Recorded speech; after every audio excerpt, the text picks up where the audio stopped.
예수님께서 제자들을 부르신 첫 번째 목적은 다른 것이 아니라 예수님과 함께 있는 것이었습니다. 마가는 마가복음 3장에서 이 사실을 우리에게 분명하게 알려주고 있습니다. 이에 12를 세우셨으니 이는 자기와 함께 있게 하시고 또 보내사 전도도 하며, 예수님께서 12명의 사람들을 부르셔서 그들을 제자로 삼으신 것은 하나님 나라를 위해서 뭔가 대단한 일을 시키기 위한 그 목적보다 우선적으로 예수님과 함께 있게 하는 것이 더 우선적인 목적이었다는 것입니다. 이 사실은 우리가 신앙생활을 하면서 마음 깊이 새겨야 될 진리입니다. 특별히 하나님을 사랑하는 사람일수록, 하나님을 사랑해서 헌신하고 봉사하는 일이 많아질수록 이 진리를 마음에 깊이 새겨야 됩니다. 왜냐하면 우리가 하나님을 사랑해서 그 사랑을 고백한다고 헌신하고 봉사를 하다 보면 봉사와 하나님과 함께하는 것을 그냥 혼동해 버린다는 거예요. 봉사는 봉사고 하나님과 함께하는 것은 또 다른 차원의 것인데도 봉사가 그냥 하나님과 함께하는 것이라고 생각하고 하나님과 함께하는 것 없이 봉사를 해버리는 경우가 발생할 수 있다는 거예요. 봉사는 정말 귀한 거지만 하나님 없이 하는 봉사는 쭉정이에 불과할 수 있습니다. 하나님을 의식하면서 하나님과 함께하면서 봉사를 해야 그 봉사가 하나님 앞에 올려지는 줄 믿습니다. 봉사를 하느냐 안 하느냐가 중요한 것이 아니라 하나님과 함께하는 것이 더 중요한 줄 믿습니다. 우리는 예수님께서 나사로의 집에 가셨을 때 마르다와 마리아가 했던 행동과 그 행동에 대해서 예수님께서 어떤 평가를 하셨는지 잘 알고 있습니다. 마르다는 예수님께 뭔가 대단한 많은 일을 해드리고 싶어서 분주했습니다. 그러나 정작 예수님께서 마르다에게 원하셨던 것은 한 가지만 해도 족하니까 예수님 곁에 와서 예수님과 함께 시간을 보내는 것이었어요. 마리아는 예수님 발 아래에서 예수님과 함께 시간을 보내었어요. 그런 마리아의 행동에 대해서 예수님은 이렇게 평가하셨어요. 이 좋은 편을 택하였으니 빼앗기지 아니하리라. 하나님께서 자기의 백성들과 끝까지 함께 하기를 원하시는 이 모습은 구약 성경에도 아주 잘 드러납니다. 애굽에서 노예 생활하던 이스라엘민들을 하나님께서 출애굽시키고 난 이후에 하나님은 이스라엘민들과 언약을 맺습니다. 그 언약은 하나님이 그들의 하나님이 되어지고 그들은 하나님의 백성이 되어지는 언약이었습니다. 이 언약은 하나님께서 끝까지 그들과 함께 하겠다고 하는 동행의 언약이었습니다.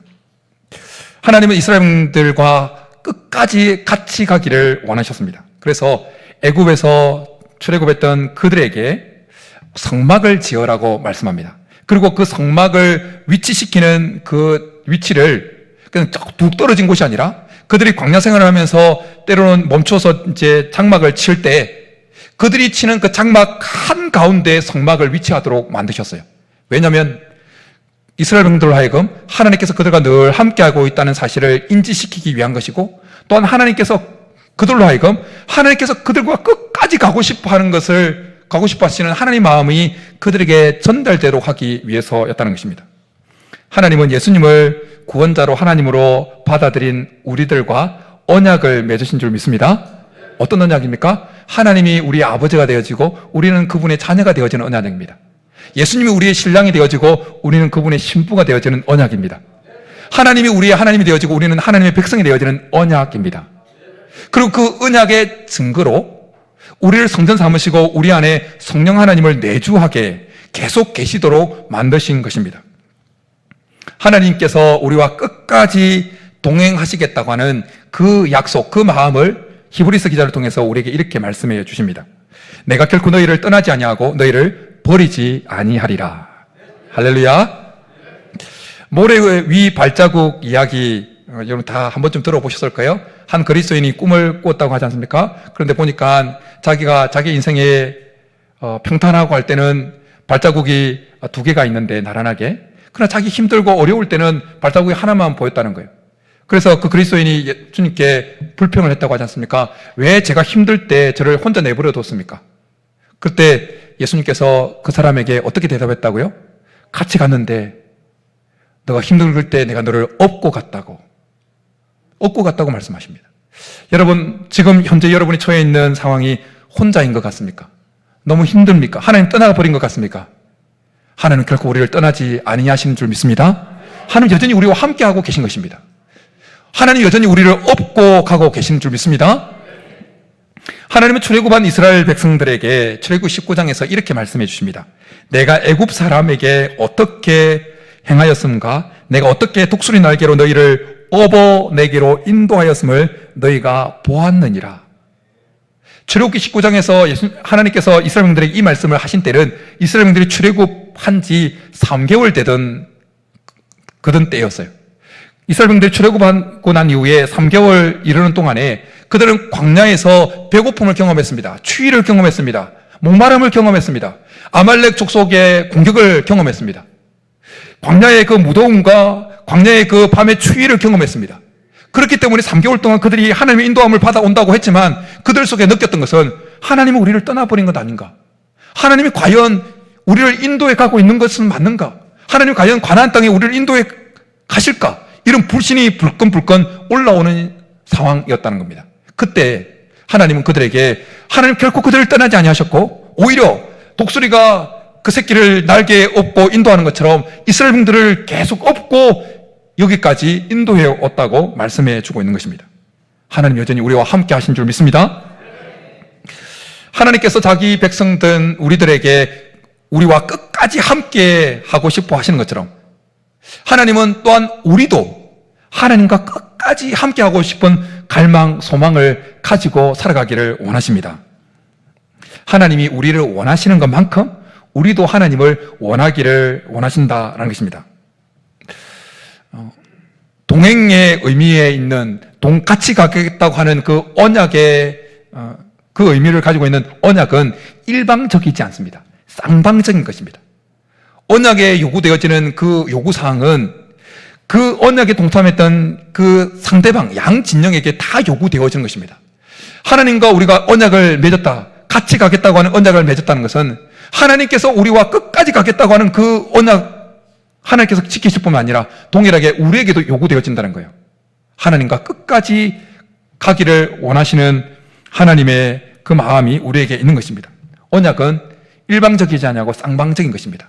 여러분 어제도 언급했던 것처럼 우리 이한연 집사님 딸이 아주 예쁘게 이제 결혼을 했는데 결혼식 때 사회자가 신랑 신부 이렇게 서로 맞대라는 시간에 상대방에 대해서 사랑하는 것만큼 더 사랑하는 것만큼 머리를 숙여서 인사하라고 하는 시간이 있었어요.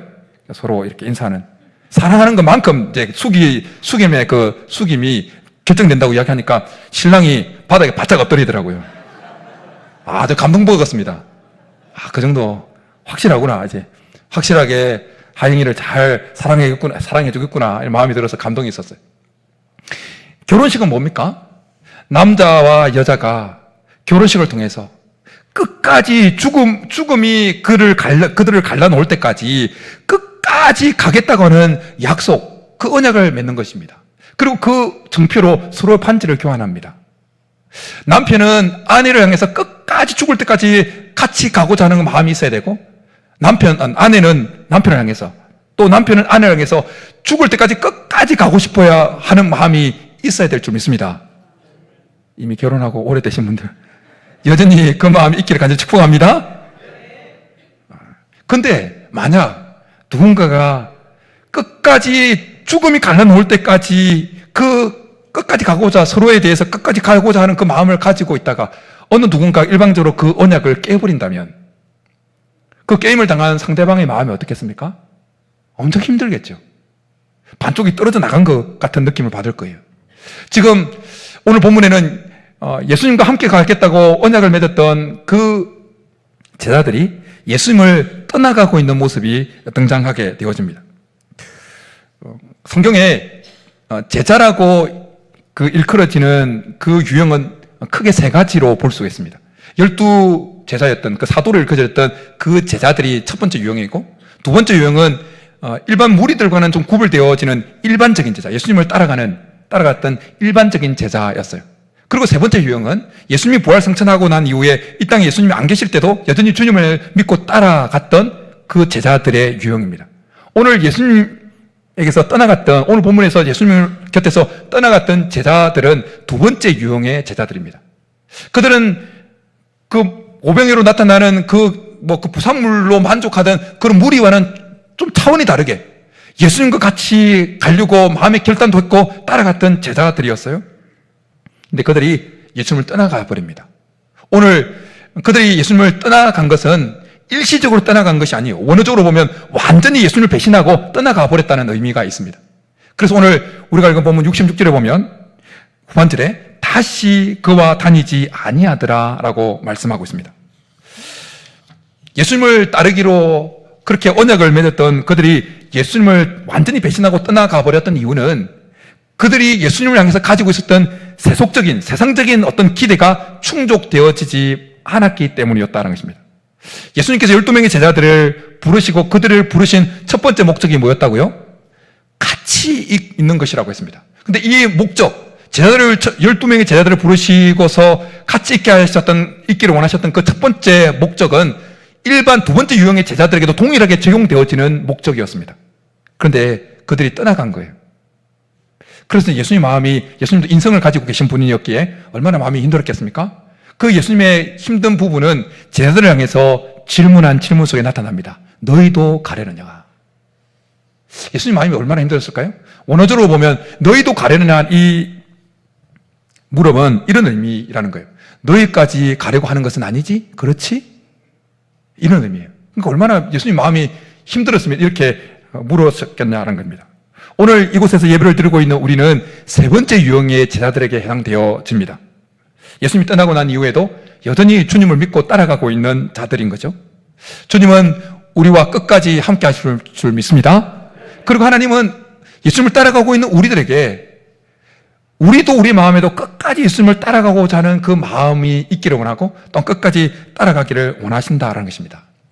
구약에 출애굽한 이스라엘 백성들은 계속해서 하나님과 함께 가는, 동행하는 훈련을 계속 받았습니다. 그래서 민수기에 보면, 민수기 9장에 보면 하나님의 임재 상징했던 구름이 움직이면 저기도 움직이고 구름이 멈추면 그들이 멈추는 삶을 살았어요. 그렇게 이렇게 말씀합니다.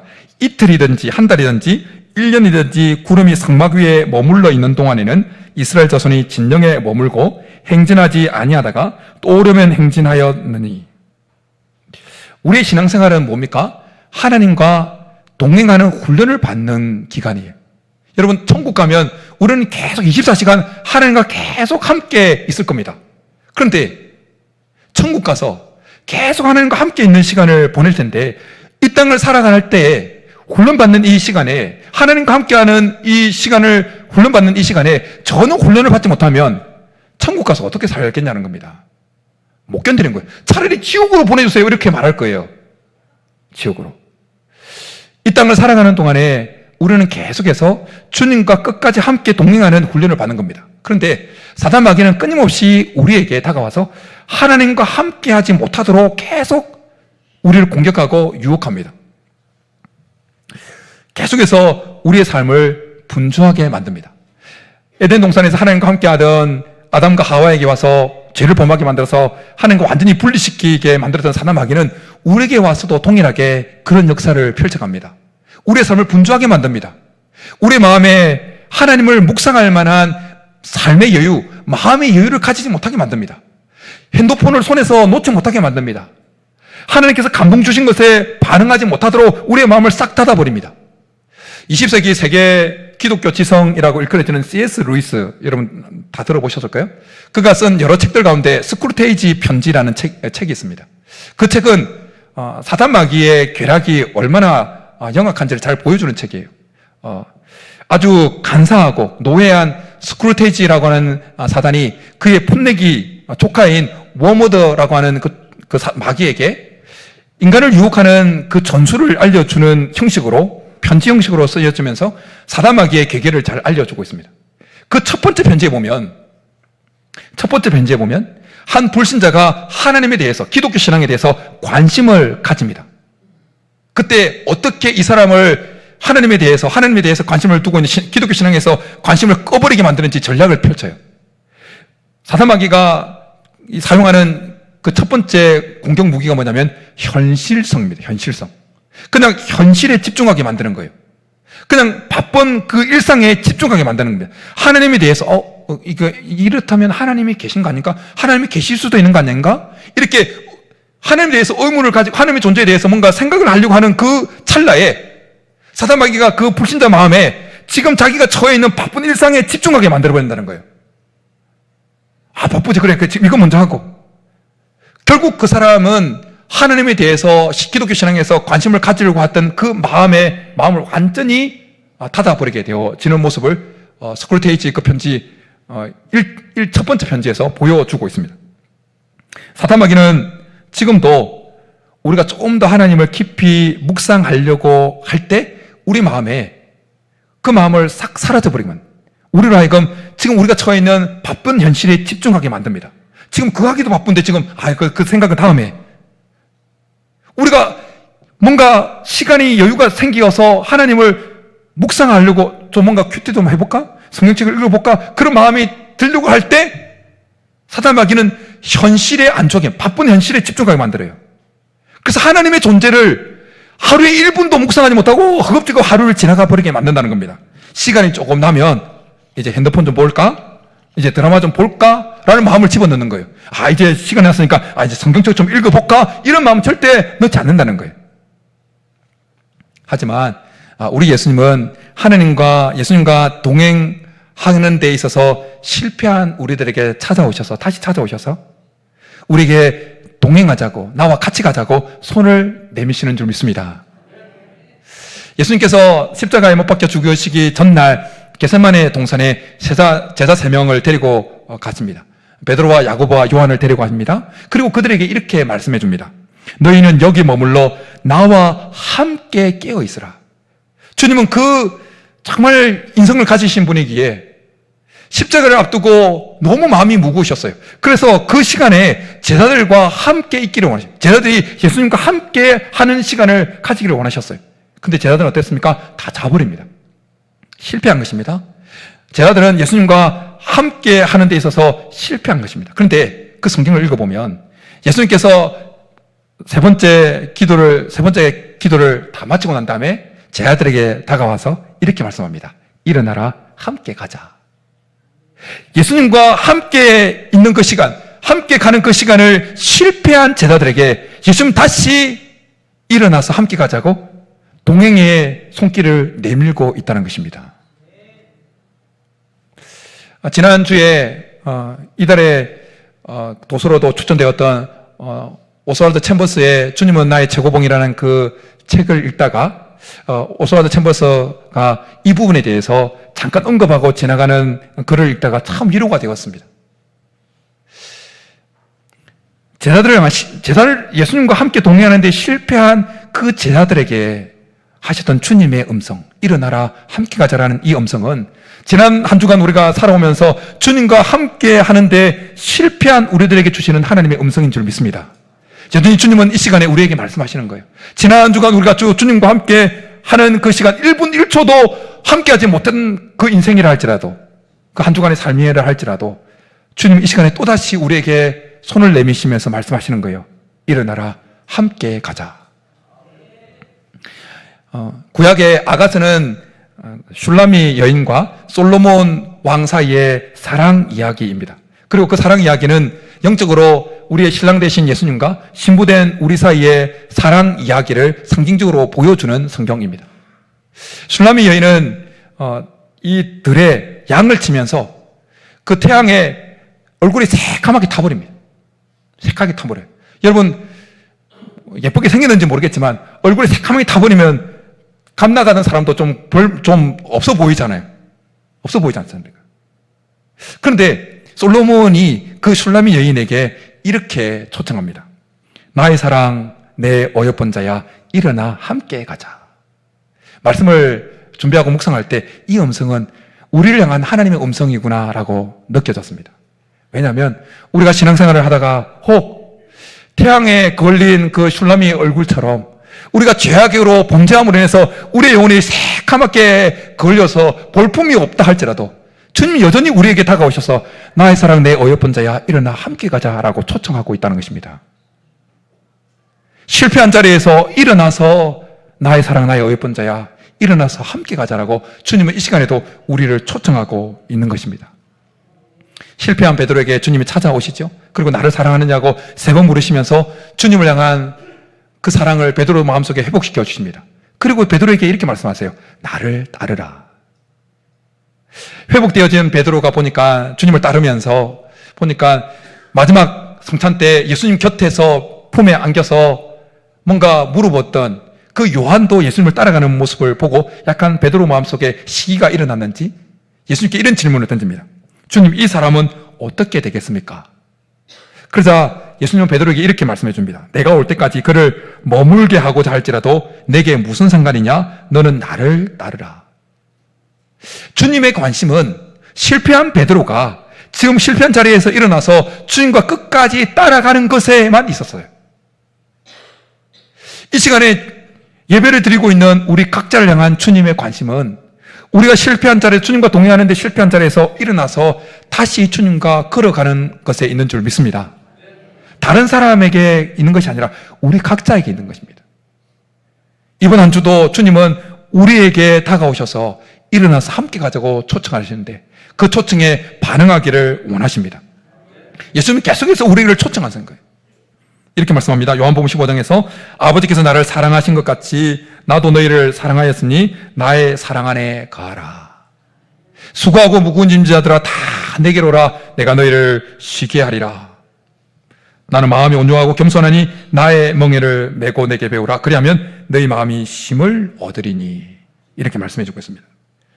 하나님께서 우리와 끝까지 함께 가고 싶어 하는 것처럼 하나님은 우리도 하나님과 끝까지 함께 가고 싶은 마음을 가지고 하나님을 따라가기를 원하신 줄 믿습니다. 구약에 참 멋진 인생을 산 사람 중에 에녹이라는 인물이 있죠. 구약에 죽음을 맛보지 않고 하늘로 바로 올라갔던 2명의 인물이 있습니다. 누굽니까? 엘리야와 에녹입니다. 그 중에 에녹이 참 멋진 인생을 살았다고 하는 이유는 그가 하나님과 300년 동안 동행하는 삶을 살았기 때문이었습니다.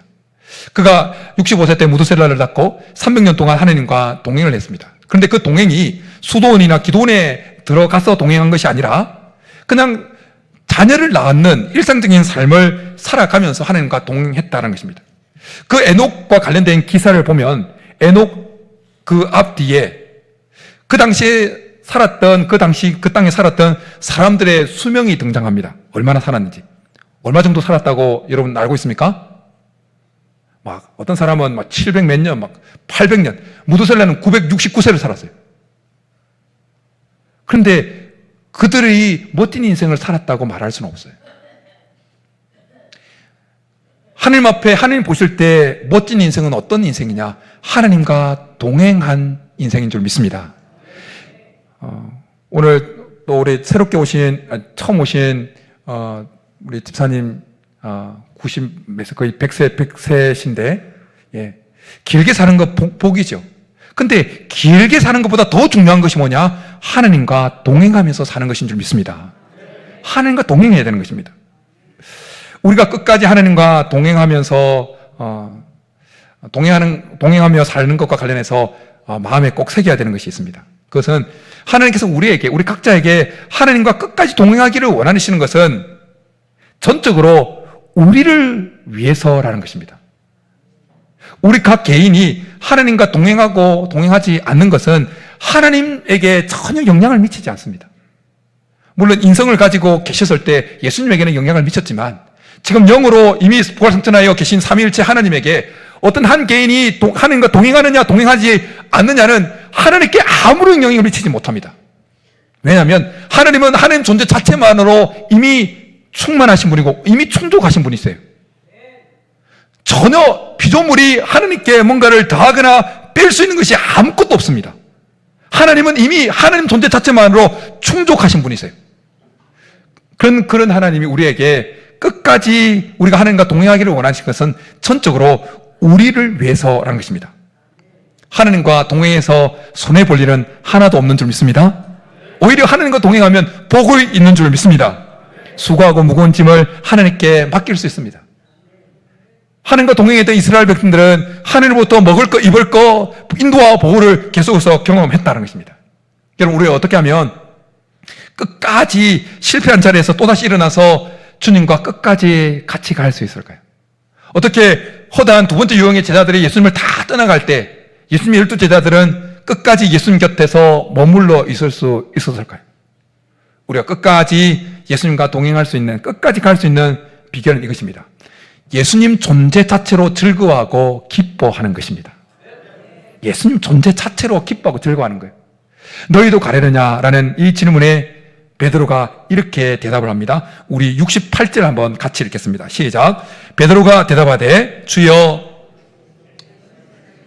영생의 말씀이 주께 있사오니 우리가 누구에게로 가오리까? 베드로는 영생을 주시는 말씀이 예수님께 있기 때문에 예수님을 떠나가지 않겠다고 고백을 한 것입니다. 예수님은 지금까지 자신이 하늘에서 내려온 생명의 떡이라는 말씀을 쭉 해 오셨어요. 그랬을 때 그들 속에 가버나움 회당에서 이 말씀을 하셨는데 그 말씀을 들었던 그 군중들과 그리고 떠나갔던 허다한 자들 속에 이렇게 마음에 분노가 일어났어요. 화가 일어났습니다. 왜냐하면 앞서 언급했던 것처럼 그들의 세속적인 기대가 충족되어지지 않았기 때문에 그들은 떠나갔던 그들은 예수님 존재 자체로 그들의 영적 배고픔을 채웠던 자들이 아니라 예수님으로 인해서 생겨나는 부산물들로 부가적인 것들로 부차적인 것들로 인해서 만족하려고 했던 자들이었어요. 그러니까 그들이 결국 예수님을 떠나가 버렸다는 것입니다. 뭔가 예수님께서 행하시는 오병이의 기적으로 일어나는 그 부산물들, 뭔가 병자를 고쳐주는 그 병고침의 그런 역사들, 그런 것으로 그들의 영적 배고픔을 체험받으려고 하다 보니까 결국 예수님을 떠나가 버렸다는 것입니다. 우리가 신앙생활을 하면서 기도 응답을 받는 것도 소중하고 우리의 삶의 형통함을 하나님으로 인해서 얻는 것도 소중하고 우리의 마음의 소원이 성취되어지는 것도 다 소중합니다. 그러나 그런 것은 부차적인 것입니다. 다 부산물인 거예요. 그것이 우리 신앙의 첫 번째 목적이 되어지면 안 되는 것입니다. 만약 그런 것 때문에 우리가 신앙생활을 한다면 그 사람은 끝까지 주님과 같이 못할 가능성이 훨씬 더 많습니다. 왜냐하면 우리가 신앙생활을 해보면 알지 않습니까? 기도응답이 즉각 되어지는 때도 있지만 기도응답이 되지 않는 그 시기가 10년, 20년 되어지는 시기도 있습니다. 그리고 우리의 삶에 찾아왔던 그 문제가 금방 해결되지 못하고 계속 우리의 속을 썩이는 그 시기가 1년, 2년, 10년 될 때도 있습니다. 때로는 우리가 원하지 않는 그 삶의 환경이 계속해서 원하지 않는 방향으로 흘러갈 때가 있다는 것입니다.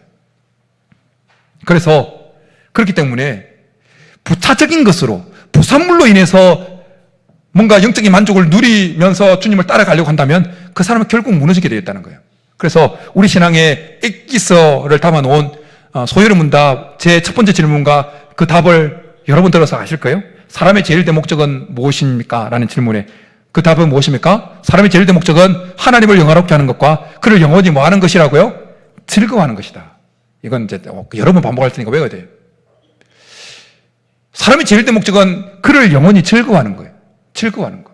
하나님 존재 자체로 영원히 즐거워하는 것이 우리의 존재 목적이 되어져야 된다는 것입니다.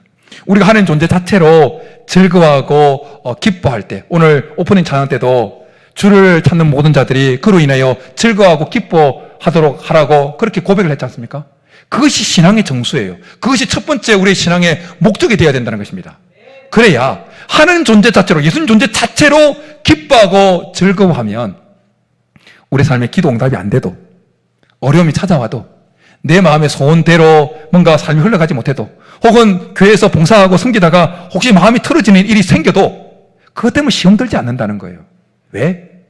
우리의 삶의 환경은 바뀌고 사람들과의 관계는 우리가 원하지 않는 방향으로 바뀔 수 있지만 우리 하나님은 변함이 없는 신실하신 분이시기 때문인 줄 믿습니다. 그 하나님 존재 자체로, 그 예수님 존재 자체로 즐거워하고 기뻐하게 되어지면 어떤 상황 속에서 흔들리지 않냐고, 시험 들지 않냐고, 떠나가지 않냐고 주님을 계속 따라갈 수 있게 될 줄 믿습니다. 추천 도서였던 이번 달의 추천 도서인 그리스도를 본받아라는 그 책을 쓴 토마스 아 캠피스가 기도하는 가운데 어느 날 하나님이 그를 찾아오십니다. 그게 이렇게 주님이 말씀해 주십니다. 토마스 아 캠피스야, 내가 너무나도 나를 사랑하고 내 말씀대로 따라가려고 순종하니 너 소원을 말해봐. 내가 좀 들어줄게. 그랬을 때 토마스 캠퍼스가 이렇게 대답했다는 거예요. 주님이 저와 함께 주는 것으로 저는 만족합니다. 두 번째 질문에, 아니 그거 말고 정말 너가 원하는 소원을 한번 말해봐. 그러니까 그때 또 캠퍼스가 주님이 저와 함께 하시는 것으로 만족합니다. 더 바랄 것이 없습니다. 세 번째도 동일하게 그 질문했는데 주님이 저와 함께 하는 것으로 만족합니다. 그렇게 대답을 했어요. 네 번째 음성이 들려봤습니다. 토마스 캠퍼스야, 너는 세상에 아무도 부러울 곳이 없는 가장 좋은 것을 가졌느니라. 사랑하는 성도 여러분, 하나님은 무슨 일이 있어도 우리를 떠나지 않으신 줄 믿습니다. 끝까지 우리와 함께 가고 싶어 하십니다.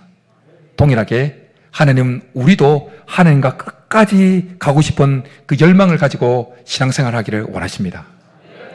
부산물이 아니라 하나님을 위해서, 예수님을 위해서 생겨나는 부차적인 것으로 만족하는 그런 신앙생활이 아니라 하나님 존재 자체로 즐거워하고 기뻐하는 신앙으로 성숙해져 갈 수 있기를 축복합니다. 그래서 어떤 상황 속에서도 주님과 끝까지 동행해가는 우리 모두가 될 수 있기를 주님으로 축복합니다. 이 시간 우리 말씀 생각하면서 주를 향한 나의 사랑을, 우리 주님을 향한 사랑을 고백하면서 그렇게 끝까지 주님 존재 자체로만 기뻐하면서 끝까지 주님과 동행하겠다고 결단하면서 찬양하며 나가겠습니다.